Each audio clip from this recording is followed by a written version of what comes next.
ആ ഉണ്ടായി പരിപാടിയൊന്നും ഇല്ലായിരുന്നോ? ഇല്ല ഞങ്ങളെ നമ്മളെ റമീസിന്റെ വീട്ടിൽ പോയതായിരുന്നു. അപ്പൊ ഓനവിടെ അല്ല. അപ്പൊ ഏതായാലും കുറച്ചേരം ഇവിടെ കുത്തിരിക്കാന്ന് വെച്ചാൽ അങ്ങനെ പോരാ. ആ സമതേ ഈ ഒരു ഉപകാരം ചെയ്യ്.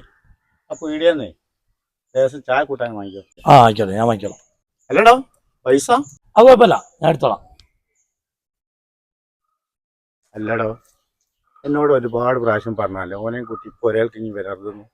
അമ്മക്കും പാപ്പക്കും ഇഷ്ടമല്ലാന്ന്. ഓൻ്റെ അത് പൈസ ഒത്തൊന്നും ഇല്ലാത്തതും കൊണ്ടല്ലേ.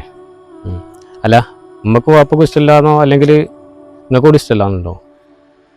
ആയിക്കോട്ടെ, കുഴപ്പമില്ല. ഞാൻ വേറെ കൊണ്ട് പോയിക്കോളാം. അങ്ങോട്ട്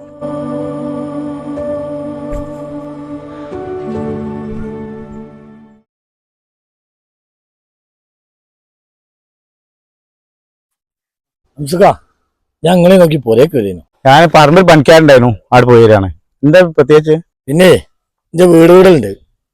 15-ാം തീയതി ഉമ്മനെയും ബാപ്പനെയും എല്ലാവരെയും കൂട്ടിയിട്ട് അങ്ങോട്ട് വരണം. അത് കഴിച്ചു കൂട്ടി ഇങ്ങോട്ട് തരണം. മാഷാ അല്ലാ, ഞാൻ കഴിഞ്ഞ ദിവസം അതിലങ്ങനെ വന്നിരുന്നു. വീടൊക്കെ ഞാൻ കണ്ട്. എന്തായാലും ഇനി 5-6 കൊല്ലോ ഗൾഫിൽ പോയി കഷ്ടപ്പെട്ട് ഒരു നല്ല നിലയിലെത്തിയല്ലോ. അത് കണ്ണായ സ്ഥലം വാങ്ങി അതിലൊരു വീടൊക്കെ വെച്ച് വളരെ സന്തോഷം. ഇനി ഇത് ഇവിടുന്ന് പറയേണ്ടേ അല്ല. ഉമ്മയും ബാപ്പയെ കണ്ട് വീട്ടില് ഓലെ കണ്ടിട്ട് അവിടുന്ന് പറയാ നീ വീട്ടിലേക്ക് വാ. എന്താ പറഞ്ഞത്? വീട്ടിലേക്ക് വന്നിട്ട് ക്ഷണിക്കാനോ? ഇപ്പോൾ ഇവൻ വീട്ടിലേക്ക് വരുന്നത് നിങ്ങൾക്ക് പറ്റായൊന്നുമില്ല അല്ലേ? ഒരു കാലത്ത് ഇവൻ്റെ കയ്യിൽ ഒന്നും ഇല്ലാത്ത സമയത്തെ ഇവൻ വീട്ടിലേക്ക് കയറുന്നത് നിങ്ങൾക്ക് ഇഷ്ടമല്ലായിരുന്നു, ഇവനെ കാണുന്നത് നിങ്ങൾക്ക് ഇഷ്ടമല്ലായിരുന്നു, ഞാനിവൻ്റെ ഒപ്പം നടക്കുന്നത് നിങ്ങൾക്ക് ഇഷ്ടമല്ലായില്ലേ?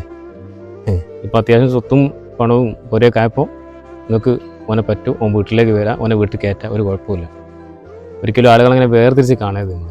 പൈസ ഉള്ളപ്പോൾ ഇല്ലാത്തപ്പോൾ ഒക്കെ മനുഷ്യനെ മനുഷ്യനായിട്ട് കാണാൻ ശ്രമിക്കണം.